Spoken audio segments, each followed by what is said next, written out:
also very much influenced growing up by Pratchett and Douglas Adams.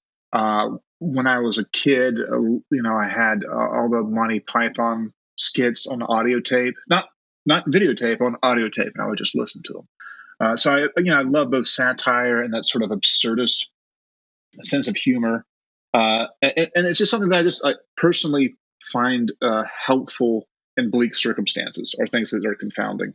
And so that's one reason I've always wanted to sprinkle it into my work to give readers a break, because I think sometimes I can get a little maudlin, a little bleak, and I don't want just to make people unhappy. Like, I do want to entertain people. I think ultimately, like that's my goal. It's not. I don't want to be deep.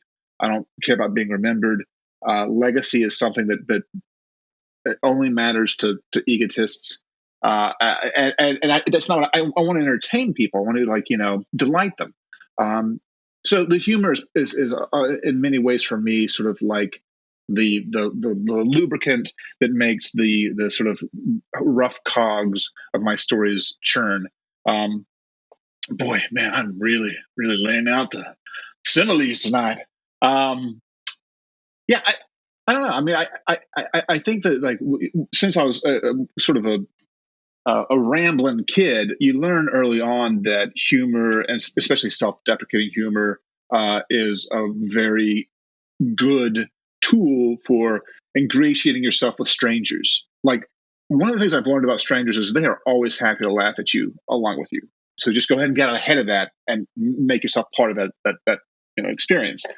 So growing up, it was definitely like sort of a defense mechanism where you just if you're leading the laughter, it's okay. So, yeah. And I think if you in the future decide to get on stage and do stand-up comedy, the best way to get a crowd on your side is to just shit on yourself. And then you can just say whatever. No. Then you can just say not whatever you want, to some degree. No. But you can ease the tension, lubricate the situation. I think a lot of times, and this is understandable, an audience, whether it's a reader or someone sitting in an auditorium, thinks, I bet this guy thinks he's better than I am. I bet he thinks he's got it all figured out, and he's a smarty. Well, I don't think he is, and I really don't. Like, I whenever someone is critical of my work, I'm like, yep, you're right. Could have done it better. Could have done it different. It's sincere that, like, I do want to entertain people. I understand that it doesn't always work out, but yeah, humor makes that sort of suspicion a little lessened. It ameliorates that suspicion of a authority figure, the person who's making words appear in people's heads and images flash appear. Like, it's a good way to be like, hey, don't worry, I don't like me either. And then okay, this might be okay. We'll keep going.